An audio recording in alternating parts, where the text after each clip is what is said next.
Hello, Pennsylvania. It is great to be back here in the Keystone State with the men and women of a state that elected a president and elected great leaders in Congress that just 5 weeks ago enacted historic tax cuts to put America first.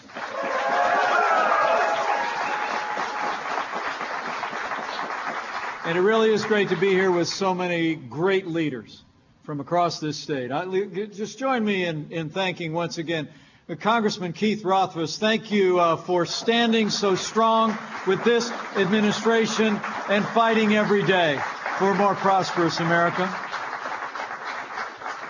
I'm also honored to be joined by another strong leader in the Congress of the United States, a great friend to this president and our entire administration. Join me in thanking Congressman Mike Kelly for his great leadership and his presence here today. I'm also honored to be joined by a lifelong champion of American prosperity, who I can promise you is fighting every day for American jobs and a more prosperous American future, our own Secretary of Commerce for the United States, Wilbur Ross.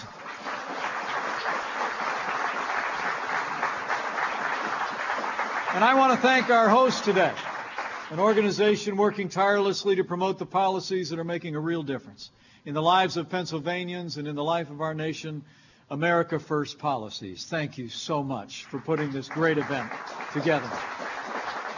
And to all of you, I bring greetings from a man who loves the Keystone State, the man the people of Pennsylvania voted to make the 45th President of the United States of America. I bring greetings from President Donald Trump.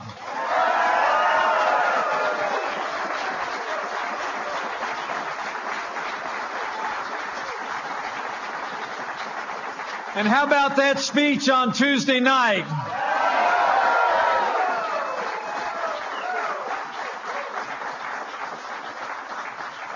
I'll tell you what, folks, I had a pretty good seat. It was really inspiring. It was inspiring to hear the president give his first official State of the Union address, where he told the nation that together we brought our country to, in his words, a new American moment. And he said words I'll never forget, that the state of our union is strong because our people are strong. And I stand before you today, I know that our nation is growing stronger because the first year of our administration has been a year of action. It's been a year of results. And I believe it's been a year that will be remembered as the time when, under the president's leadership, the American people began to make America great again. Now, it's a special honor for me to be back in western Pennsylvania in the great city of Pittsburgh, where the people are hard workers, good neighbors, and proud Americans. This part of Pennsylvania has always been a bellwether for America. And as the president said a couple of weeks ago, just a few miles up the Ohio River from here, communities like this one are coming back, bigger and better and stronger than ever before. We're having an American comeback, and it's starting right here in Pittsburgh, Pennsylvania.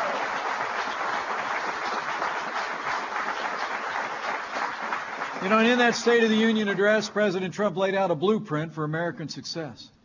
And it all starts with the first year of our administration. It's been a year of promises made and promises kept.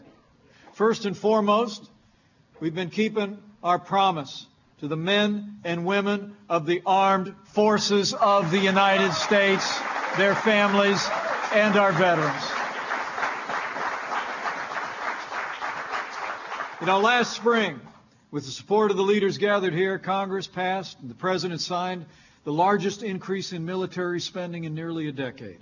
And just over 1 month ago, with the strong support of these leaders in Congress, the President signed legislation that will make it possible for us to pass the largest increase in our national defense since the days of Ronald Reagan.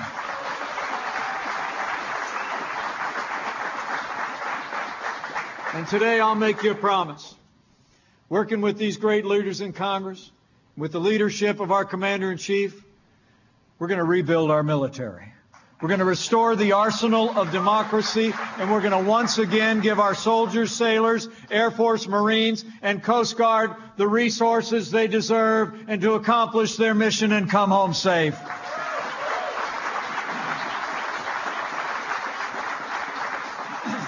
And with that renewed American strength, our administration is achieving real results on the international stage. North Korea is isolated as never before. Tuesday, in his State of the Union address, the President focused on the grieving family of Otto Warmbier. Today, in the Oval Office, the President met with North Korean defectors who escaped that brutal regime. And in just a few days, I'll travel to Japan and South Korea to attend the Olympics.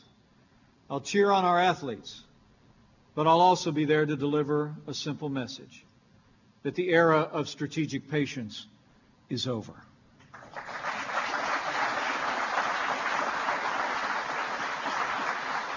As the President said today, after years of failed policies by past administrations, we're just running out of road. As North Korea continues to test ballistic missiles and threaten the United States, we'll make it clear that all options are on the table.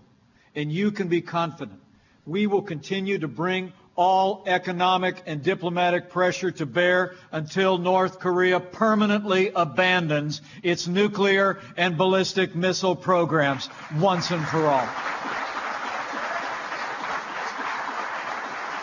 And we've taken the fight to terrorists in Afghanistan and all across the region, and thanks to the leadership of our Commander-in-Chief and the extraordinary courage of our armed forces, I'm pleased to report ISIS is on the run, their caliphate is crumbling, and we are on the verge of destroying ISIS at its source, so it can never threaten our people, our allies, or our way of life.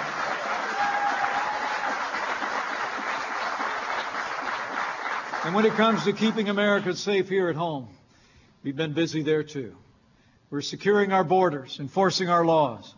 And this administration has been taking drug dealers and violent criminals off our streets in record numbers. And under this administration, illegal crossings at our southern border are down by nearly 50%. And we've been keeping our promise to uphold the rule of law. As the President said on Tuesday night, we're, in his words, appointing judges who will interpret the Constitution as written and uphold the God-given liberties enshrined there, like the newest justice on the Supreme Court of the United States, Justice Neil Gorsuch.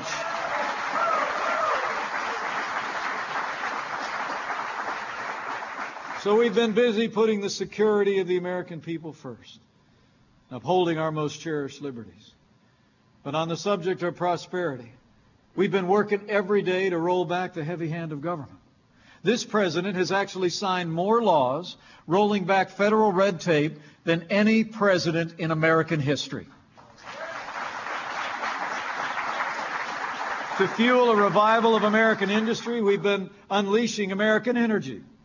We approved the Keystone and Dakota pipelines. We repealed the so-called Clean Power Plan.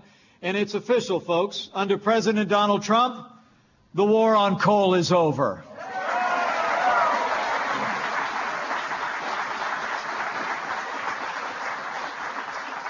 We're only 1 year into this administration, and already the results are nothing short of remarkable.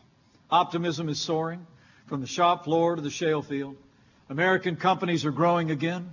Businesses large and small have created more than 2.4 million new jobs since Election Day 2016. And here in the Pittsburgh area, unemployment has dropped by nearly 25%. And unemployment hasn't been this low in America for 17 years. This president's leadership has ignited an economic revival right here in the Keystone State and across the heartland of America. You know, if you haven't noticed it yet, the American people elected a builder to be president of the United States. And already, we're making remarkable progress rebuilding the American economy. And this administration is supporting America's auto industry. We're rebuilding American manufacturing, and we're doing it with American steel.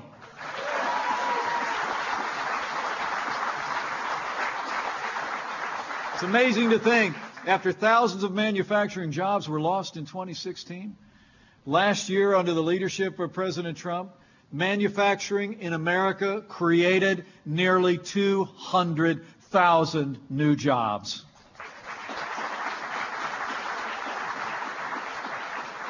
Folks, this is just a story of America's comeback. But as the President likes to say at this White House, that's just what we call a good start. The best is yet to come.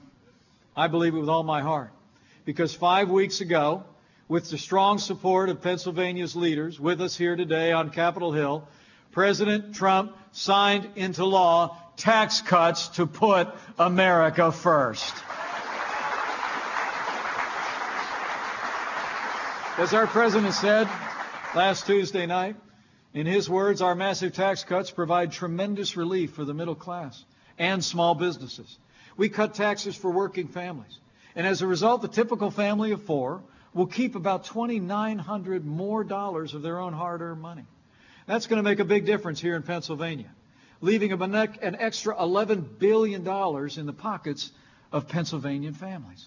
We also slash taxes on American businesses and their employees so that American companies can create American jobs and raise American wages right here in the good old USA.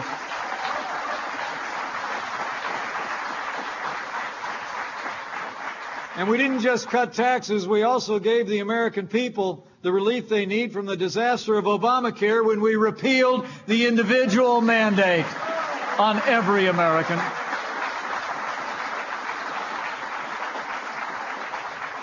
Thanks to those tax cuts and our nonstop efforts to get government out of your way, businesses in the Steel City and across Pennsylvania are growing like never before.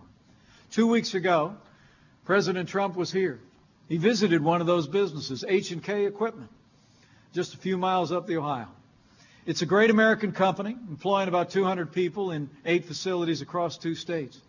And thanks to the President's tax cuts, H&K announced that they're investing in their business at a rate 50% higher than last year. And as the President said when he was there, this year they'll make $2.7 million investment that will benefit their workers, benefit their customers, and benefit the communities that they call home.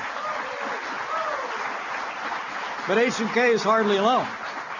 Every day brings similar stories from across America. In just the past month, businesses large and small have already committed to invest another $425 billion in enterprises across this country to expand and innovate, create new jobs, and raise wages for their workers. Thanks to these investments, we believe the typical American worker is going to see their take-home pay rise by about $4,000 a year. And we're already well on our way, because every day more and more Americans are learning that they're getting a pay raise, the pay raise they've been working so hard for all these years. In fact, just this morning, if you haven't heard about it yet, the latest jobs report came out. And it showed that in the past year, paychecks across America rose at the fastest pace in 8 years.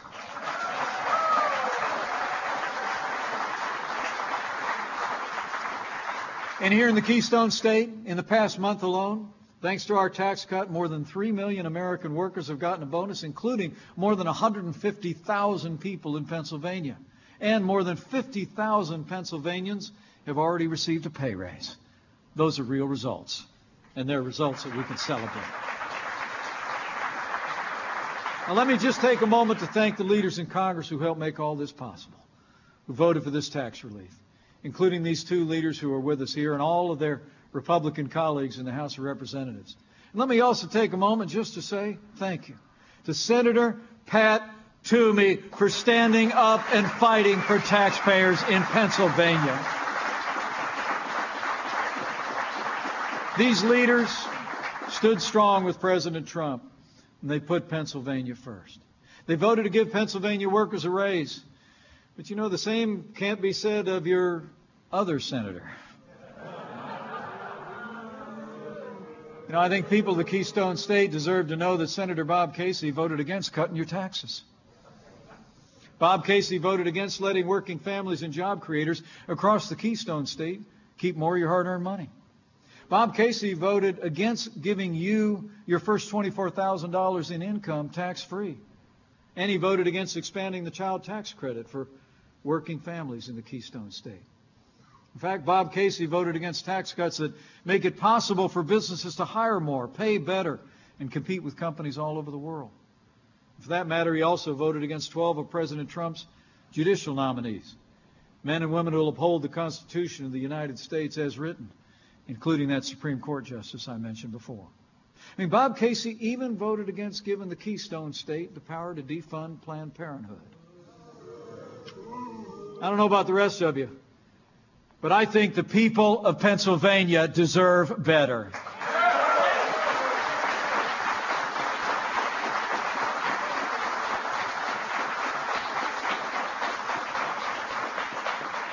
I'll make you a promise. President Donald Trump and I are going to keep fighting for all of you, for all the hardworking people of Pennsylvania, and we'll always put your interests first. As the President told the nation on Tuesday night, our administration has a full agenda for the year ahead as well. Working with these leaders in Congress, we're going to pass a historic infrastructure bill, and we're going to rebuild the roads and bridges and highways and byways of America. We're going to fix a broken immigration system with, as the President said, policies that focus on the best interest of American workers and American families, and we're going to build a wall on the southern border of the United States.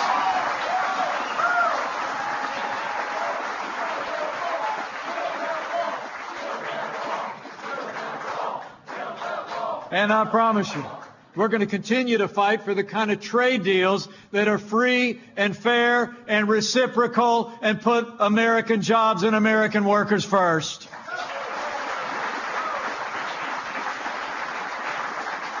And when it comes to an issue that hits too close to home for far too many families in this state and around the country, I want to promise you, we're going to work this year to continue to do everything in our power to confront the opioid crisis that's ravaging communities across this state and nation. As President Trump said on Tuesday night, the long struggle will be difficult, but we will, as Americans always do, prevail. And we will do whatever it takes to make this the generation that ends the opiate epidemic in America. Folks, President Trump and I are going to keep making good on the promises that we made to the people of Pennsylvania. But the most important work doesn't take place in the marble halls in Washington, D.C. The President and I know that. Just like he said in that State of the Union address, we're making America great again because the American people are making America great again.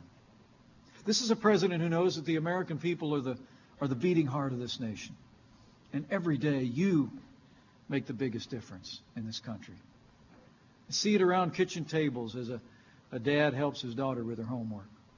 You see it in America's truck drivers and coal miners after pulling a double shift, whose faces are long, but they still show the hard-earned pride of someone who works every day to power a great nation. You see it in neighbors helping neighbors when tragedy strikes. For as we've seen too often in just the past year, with hurricanes besetting our coastal region to seeing wildfires at record levels in California.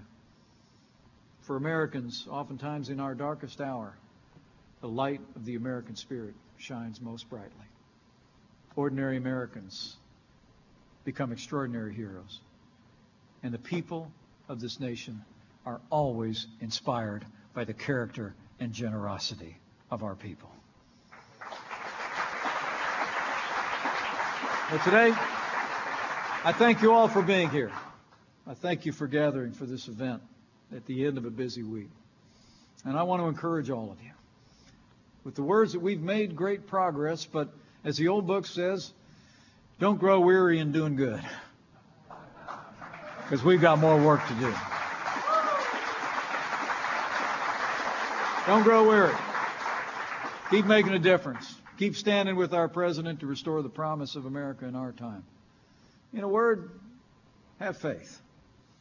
Have faith in those who represent you at the state and federal level that are out there standing with the president to advance his agenda.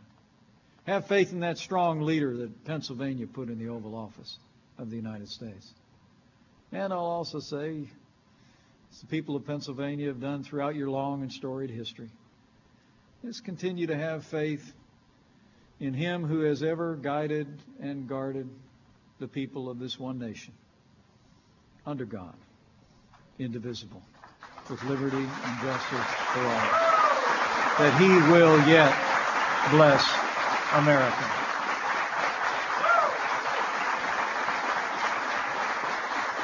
Because I truly believe if we keep faith, this is just the beginning. And we will make America prosperous again. We will make America safe again. And to borrow a phrase, we will make America great again. Thank you very much. Thank you, Pennsylvania. God bless you. And God bless the United States of America.